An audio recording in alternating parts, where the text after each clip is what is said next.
Class 11th Accountancy Chapter 1 Basic of Accountancy and Journal Entry Video 5 Practical Question 1 Modern Approach question को ध्यान से देखो 1 Initial investment by owners 25 lakh in cash 2 Paid cash to the creditor 14 lakh ये question है। Top पे देखो debit का item credit का आइटम है एंड रूल्स है, 4 रूल्स है। ठीक है, अब हम यहां पे जर्नल एंट्री बना रहे हैं। ये है सॉल्यूशन, कंपनी का नेम देन जर्नल, कितने कॉलम होंगे 5, date, particular, ledger folio, debit and credit. आप इसको डेबिट अमाउंट क्रेडिट अमाउंट भी कह सकते हैं, कोई दिक्कत नहीं है। डेट को देखें, यहाँ पे फर्स्ट कुछ नहीं है तो हमने सीक्वेंस नंबर ले लिया। आप भी ले सकते हैं आगे, अगर डेट नहीं दिया है तो सीक्वेंस डेट के कॉलम में ले सकते हैं। पहला आइटम है, पहला आइटम आप देखिए क्या है, initial investment by owners 25 lakh. अब बताइए क्या इम्पैक्ट पड़ा कंपनी के, कंपनी में। Cash goes up and capital goes up. Cash क्या है, asset, asset goes up debit, capital क्या है, लायबिलिटीज, क्रेडिट का आइटम है तो capital goes up credit. So journal entry क्या होगा, cash account debit 25 lakhs to capital account 25 lakhs। Narration में क्या लिखेंगे, being capital introduced bye honours. 2 number बन गए, 2 नंबर बन गए। अब सेकंड ट्रांजैक्शन देखिए, सेकंड ट्रांजैक्शन क्या है यहां पे, paid to creditor 14 lakh. Creditor किसका आइटम है, क्रेडिट साइड का। Any transaction which has got impact to decrease the creditor account will be debited, and any transaction which has got impact to decrease the asset, that is cash, then cash account will be credited, because impact क्या पड़ा, creditor घट गया and cash घट गया। creditor goes down will be debited and cash goes down will be credited। तो journal entry क्या होगा, creditor account debit 14 lakh to cash account how much, 14 lakh। Narration क्या लिखेंगे, being cash paid to creditor, being cash paid to creditor। Is that clear? Is that clear? मुझे लगता है ये बिल्कुल क्लियर हो गया, right? That's a point is practical question 2 modern approach। ध्यान से देखिएगा, हम क्वेश्चन पढ़ेंगे।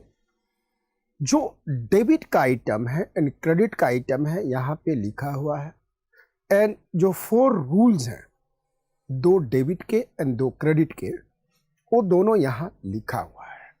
इसका बेस लेंगे, समझेंगे, आगे बढ़ेंगे।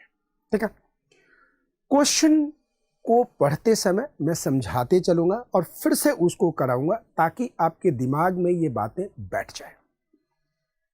Following are the transaction entered into by R after he started his business, so how various accounts will be affected by these transactions and pass journal entry। ये आपने देख लिया, क्या कहता है कि R ने ट्रांजैक्शन किया है लेकिन कंपनी के बुक में किया है, कंपनी में किया है। सपोज ये R लिमिटेड है तो R लिमिटेड में R ने किया है। ठीक है, अब ट्रांजैक्शन क्या क्या है देखिएगा, 2017 अप्रैल यानी 2017 अप्रैल, देन पर्टिकुलर्स, देन अमाउंट। ठीक है, अब ये पर्टिकुलर्स को आप ट्रांजैक्शन भी कह सकते हैं, बहुत सारे क्वेश्चन में ट्रांजैक्शन भी लिखा होगा। पहला ट्रांजैक्शन हुआ है, R started business with 5000, R started business with 5000, ये ट्रांजैक्शन हुआ है। किसके बुक में हुआ है, आर लिमिटेड, यानी आर जो कंपनी है उसमें हुआ है बाय आर। आप अकाउंटेंट किसके हैं, कंपनी के। किसकी नज़र से देखेंगे, कंपनी की नज़र से देखेंगे। ध्यान से, अब आर लिमिटेड में यानी कि कंपनी में क्या फ़र्क पड़ा? कंपनी में ये फ़र्क पड़ा कि cash goes up and capital goes up. चूँकि आर लिमिटेड यानी कि आर लिमिटेड हो, आर कंपनी हो, आर पार्टनरशिप फॉर्म हो, कुछ भी हो, आप अकाउंट बिजनेस की कर रहे हैं। तो बिजनेस में क्या फ़र्क पड़ा? Cash goes up and capital goes up. चूँकि स्टार्ट कर रहा है तो ये कैपिटल है। तो आर के बुक में यानी आर कंपनी के बुक में cash goes up and what? The capital goes up. मैंने कैश क्यों बोला? मैं बैंक भी बोल सकता था। क्या मैं ये बोलता कि बैंक गोज़ अप तो क्या गलती होती? नहीं, वो भी सही है। अगर क्वेश्चन साइलेंट है, सिर्फ अमाउंट दिया है, तो आप कैश भी ले सकते हो, बैंक भी ले सकते हो, कोई आपको पुलिस वाला पकड़ के नहीं ले जाएगा। मेरी बात समझ रहे हो ना? लेकिन हाँ, अगर कैश लिख दिया तो आपको कैश लिखना पड़ेगा, चेक लिख दिया तो आपको बैंक लिखना पड़ेगा। बट अगर नहीं लिखा है तो आपके पास फ्रीडम है, आप कुछ भी लिख सकते हो। Correct? So R started business with 5,000। मैं इसको कैश ले रहा हूं, तो cash goes up and capital goes up. अब ध्यान से देखना, कैश किसका आइटम है? कैश डेबिट का आइटम है। रूल नंबर 1 क्या कह रहा है? When transaction has got impact to increase any item of debit side, then that particular item will be debited. Rule दिख रहा है आपको? तो कैश अकाउंट क्या होगा? डेबिट होगा। कैपिटल किसका आइटम है? क्रेडिट का। देखिए, कैपिटल किसका आइटम है? क्रेडिट का। रूल में देखिए, रूल क्या कहता है? रूल नंबर 3 यानी जो क्रेडिट साइड में का है, देखिएगा कि any transaction which has got impact to increase the any item of liability side or credit side, then that particular item will be credited. ठीक है? तो कैपिटल अकाउंट गोज अप तो capital account will be credited. तो अगर general entry मारा जाए तो journal entry क्या होगा? Cash account debit to capital account. किसके बुक में? बिजनेस के बुक में। आप अकाउंटेंट किसके हो? बिजनेस के हो, ध्यान रखना। सेकंड है, he purchased furniture for rupees 1,200। Transaction है, इम्पैक्ट क्या पड़ा? Furniture goes up and cash goes down. Furniture goes up and cash goes down. Simple. Furniture किसका आइटम है? डेबिट का। रूल क्या कहता है? जब डेबिट का आइटम बढ़ेगा बिजनेस में तो वो आइटम डेबिट होगा। Cash goes down. कैश किसका आइटम है? डेबिट का। रूल क्या कहता है? Any transaction which has got impact to reduce the item of debit side, then that item will be credited. तो जनरल एंट्री क्या होगा बताओ? Furniture goes up debit, cash goes down credit. तो journal entry क्या होगा? Furniture account debit to what account? Cash account. ये आपको question समझाते चल रहा हूँ डिक्टेट करते समय। फिर से मैं एक बार कराऊंगा ताकि आपके मनोमस्तिष्क पे बिल्कुल बैठ जाएगा। पॉइंट नंबर 3 यानी कि थर्ड को है, paid salary to his clerk 1,100। Paid salary to his clerk 1,100। अब जरा इम्पैक्ट देखो क्या है? Salary goes up, okay, cash goes down. Salary गया, सैलरी क्या है? एक्सपेंस। रूल देखो, अब देखो, सैलरी कौन से साइड का आइटम है? डेबिट साइड का। कैश किस साइड का आइटम है? डेबिट साइड का। When any transaction has got impact to increase the item of the debit side, then that item will be debited, then salary account will be debited. Cash goes down. Rule क्या है? Any transaction which has impact to decrease the item of the debit side, then that particular item will be credited. तो cash account will be credited. Journal entry क्या होगा? Salary account debit to what account? Salary account debit to what account?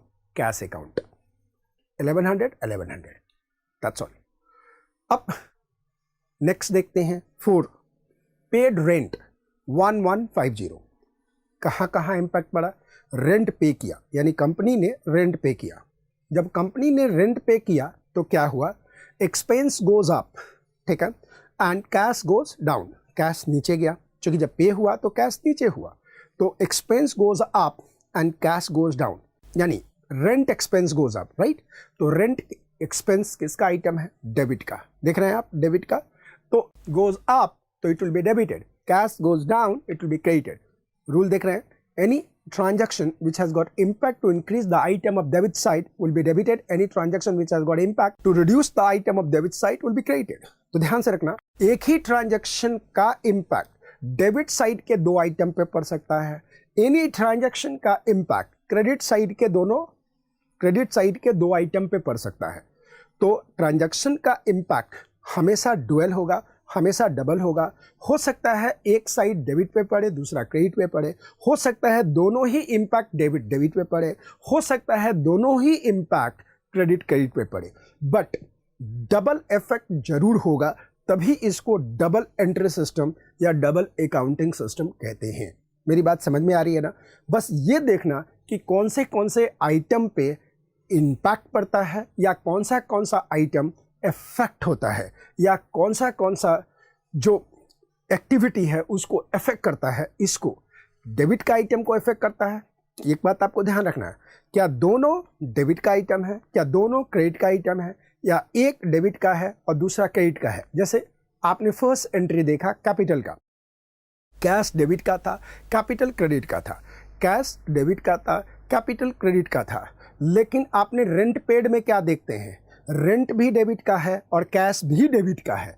तो आपको rule ध्यान रखना है कि transaction का इम्पैक्ट किस आइटम पे है और वो आइटम किस साइड का है, ये क्लियर होना बहुत ज़रूरी है। अगर ये आइटम कौन से साइड का है क्लियर नहीं है और आप क्वेश्चन पिकअप करते हो, तो आप रटोगे और आप बहुत बड़ा क्राइम करोगे खुद के साथ, क्योंकि बिना समझे आप कर रहे हो। मेरी बात समझ में आ रही है ना? ध्यान रखना, मैं कुछ क्वेश्चन तक डेबिट का आइटम क्रेडिट का आइटम को लेफ्ट में रखूंगा और रूल्स को डेबिट में यहीं पे रखूंगा, मैं रूल्स को मैं यहीं पे रखूंगा। Are you getting my point? So इसको हम करते हुए आगे बढ़ेंगे, राइट। पॉइंट नंबर 4 कहता है पेड रेंट 1150। अब बताओ, रेंट किसका आइटम है? डेबिट का। कैश भी किसका आइटम है? डेबिट का। यानी कि दोनों ही आइटम किसका है? डेबिट का। एक इंक्रीज हो रहा है, दूसरा डिक्रीज हो रहा है। क्या इंक्रीज हो रहा है? रेंट। तो रेंट अकाउंट को डेबिट करेंगे, सो रेंट अकाउंट डेबिट। क्या डिक्रीज हो रहा है? कैश, तो उसको क्या करेंगे? क्रेडिट करेंगे to cash account. Journal entry क्या होगा? Rent account debit to cash account. बात खत्म, एब्सोल्युटली खत्म। क्लियर? अब आप में से कई लोग बोलेंगे कि सर अगर मैं कैश के जगह बैंक लिख दूं तो क्या होगा? कोई बात, सही है, वो भी सही है। रदर मॉड्यूल देखोगे तो बैंक लिखा है यहाँ पे, बट चूंकि मैं कैश को बेस लेके अभी चल रहा हूं तो इस क्वेश्चन में सभी मैं कैश लूंगा, राइट। अब नेक्स्ट है क्या चीज? Received interest 2000। Received interest 2000। अब देखो किसको किसको इंपैक्ट करता है। ये एक डेबिट का आइटम है और दूसरा क्रेडिट का आइटम है। देखो, जब इंटरेस्ट रिसीव्ड हुआ तो क्या हुआ कंपनी में? Cash goes up, so cash increase हुआ, and income goes up, that is interest income. Interest income goes up. तो कैश किसका आइटम है? डेबिट साइड का। इंटरेस्ट इनकम किसका आइटम है? क्रेडिट साइड का। रूल क्या कहता है? Any transaction which has got impact to increase the item of debit side, that item will be debited, and any transaction which has got impact to increase the item of credit side, that item will be credited. Am I clear? So the very simple point यहाँ निकल के आएगा, cash account debit to what? Interest income या interest received account 2000। ध्यान से, cash account debit 2000 to interest received account 2000। ये हमारे पास ये है। अब ये as it is क्वेश्चन यहाँ आ गया, आपको समझ में आ गया होगा। ध्यान से सुनिएगा, मेरी एक्सपेक्टेशन आपसे क्या है, मेरी अभिलाषाएं आपसे क्या है, मेरी चाहत आपसे क्या है कि जब आप सवाल पढ़ो तो सवाल पढ़ते पढ़ते आपके जहन में होना चाहिए कि इसका इफेक्ट क्या होगा। रटने की कोशिश मत करना, बिजनेस की नज़र से सोचना, सब कुछ दिखेगा कि बिजनेस पे क्या फ़र्क पड़ा। बिकॉज एवरी ट्रांजैक्शन से बिजनेस पे फ़र्क पड़ेगा, बिजनेस पे इफेक्ट पड़ेगा। किस आइटम पे इफेक्ट पड़ेगा ये क्लियर होना चाहिए। तो ये क्वेश्चन यहां आ गया। डेबिट आइटम क्रेडिट आइटम ऊपर लिखा हुआ है, रूल भी लिखा हुआ है। ओके, अब मैं सॉल्यूशन पे आता हूं। ये है solution, that is R in the books of R या आर लिमिटेड, कुछ भी लिख दो क्योंकि क्वेश्चन नहीं बोला है। जर्नल। अब हमने कॉलम देखा, क्योंकि मैं एक्सप्लेन कर रहा हूं ट्रांजैक्शन के साथ तो ध्यान से देखेंगे। 2017 अप्रैल, ठीक है। एक्सप्लेनेशन, आप ट्रांजैक्शन भी कर सकते हो। Transaction, accounts involved, nature of accounts, how affected, particulars, amount, ये जनरल एंट्री पे आ गया। अब पहला आइटम देखो, first item 5000 cash invested in business. Okay, cash invested in business. Accounts involve, account involve क्या है? कैश एंड आर कैपिटल, ठीक है। Cash and are capital, clear? Cash and are capital.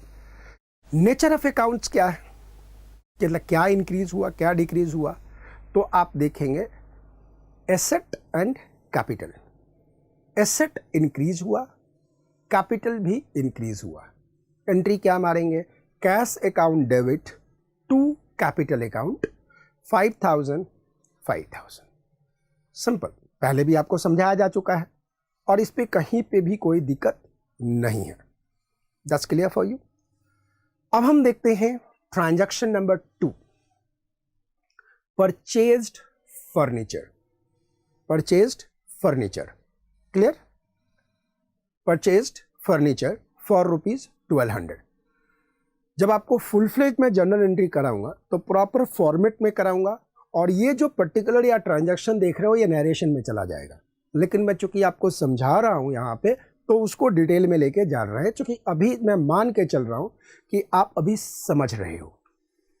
अब ध्यान से देखो, अकाउंट्स इन्वॉल्व क्या है? Furniture and cash.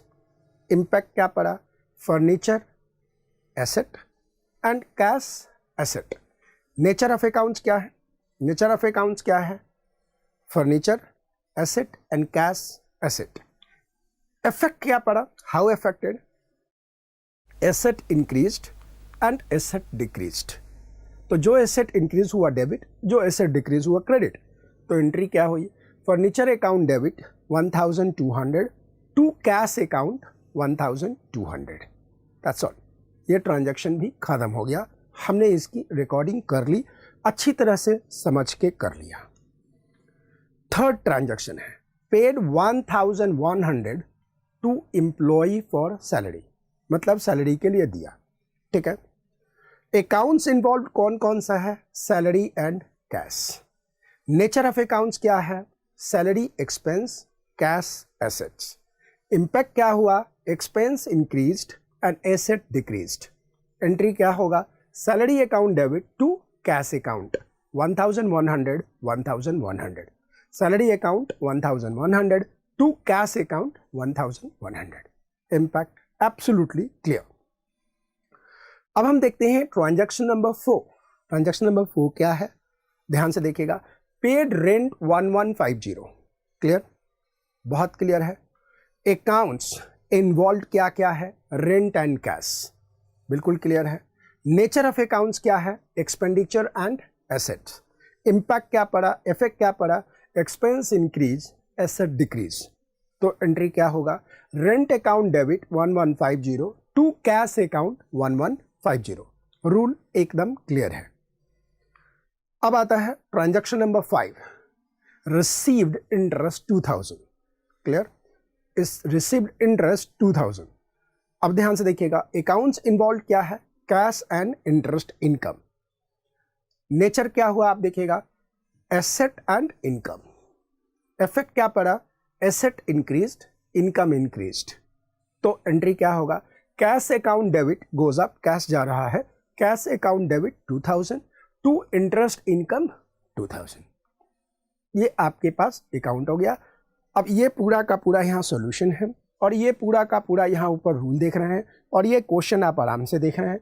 आराम से एक बार क्वेश्चन देख लीजिए, इफेक्ट देख लीजिए।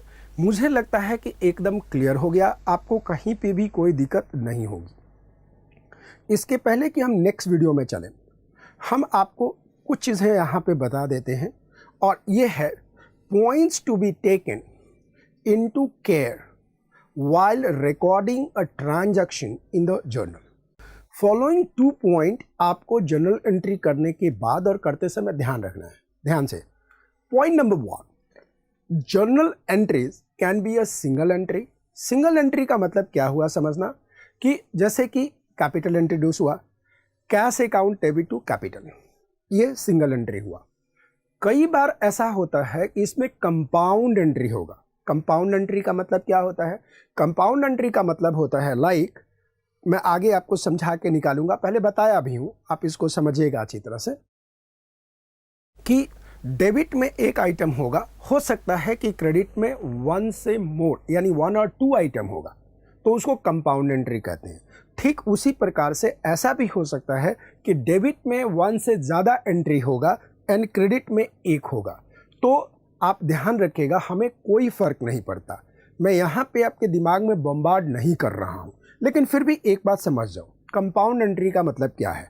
सिंगल एंट्री आपको समझ में आ गया, कैपिटल इंट्रोड्यूस्ड, क्या एंट्री करते हो, cash goes up debit, capital goes up credit, single entry हो गया, मतलब एक एक एंट्री हो गया, करेक्ट। कंपाउंड एंट्री का मतलब क्या होता है? कंपाउंड एंट्री जैसे मान लो कि डेटर है, ठीक है जी, डेटर है, डेटर कहता है कि भैया 5,000 के जगह मैं 4,000 रुपया दूंगा, ठीक है, अच्छी बात है। कैश कितना आया? 4,000, कैश गोज अप 4,000, तो कैश अकाउंट डेबिट कितना हुआ? 4,000। लॉस कितना हुआ? 1,000। देन डिस्काउंट अलाउड कितना हो गया? 1,000। टू डेटर कितना हो गया? 5,000। To debtor 5,000। अब यहाँ पे देखो, डेबिट में 2 आइटम है, कौन कौन सा आइटम है? आपका कैश भी है एंड डिस्काउंट अलाउड भी है, राइट। तो इस तरह के एंट्री को कहेंगे कंपाउंड एंट्री, ठीक है। आगे हम करते जाएंगे, हमें कोई फर्क नहीं पड़ता। अगर नाम नहीं भी पता होता कि सिंगल एंट्री क्या है, कंपाउंड एंट्री क्या है, सिंगल एंट्री क्या है एंड कंपाउंड एंट्री क्या है। सिंगल एंट्री में आप कैपिटल इंट्रोड्यूस वाला देख रहे हैं, डेटर वाला आप कंपाउंड एंट्री में देख रहे हैं, तो हमें कोई फर्क नहीं पड़ता। ठीक उसी प्रकार से क्रेडिटर का केस देखोगे तो इसमें ऐसा हो जाएगा क्रेडिटर के केस में कि क्रेडिट में 2 एंट्री है। जैसे अगर मान लो कि क्रेडिटर को 10,000 देना था, हमने 8,000 पे सेटलमेंट कर लिया, तो क्रेडिटर डेबिट कितना हुआ? 10,000। टू बैंक कितना गया? 8,000। टू डिस्काउंट शीट कितना हो गया? 2,000। तो कंपाउंड एंट्री का मतलब होता है कि डेबिट में सिंगल है एंड क्रेडिट के 2 हैं। इसका मतलब हो सकता है कि क्रेडिट के सिंगल हैं, डेबिट में 2 हैं। ऐसा हो सकता है कि डेबिट में सिंगल है, क्रेडिट में 2 हैं, या ज़्यादा भी हो सकते हैं। ये कंपाउंड एंट्री होता है। बट एक बात ध्यान रखना, total of debit and credit has to be same, मतलब कि डेबिट और क्रेडिट का टोटल बिल्कुल सेम होगा। Second point to be noted, second point to be noted क्या है ये समझ लीजिएगा, कि कई बार क्या होता है कि एक जर्नल से, मतलब जर्नल का आप लिख रहे हो तो एक पेपर फुल हो गया, तो एक पेपर फुल हो गया तो आप क्या करते हो? नेक्स्ट पेपर पे चले जाते हो। तो आमतौर पे लिखते हुए कैसे जाते हो? एक पेपर खत्म हुआ, निकाल के नेक्स्ट पेपर में आ गए। यहाँ पे ऐसा नहीं करना, आपको पूरे 1 पेपर का पूरे डेबिट को टोटल करना पड़ेगा, पूरे क्रेडिट को टोटल करना पड़ेगा, और नेक्स्ट पेपर कैरी फॉरवर्ड करना पड़ेगा।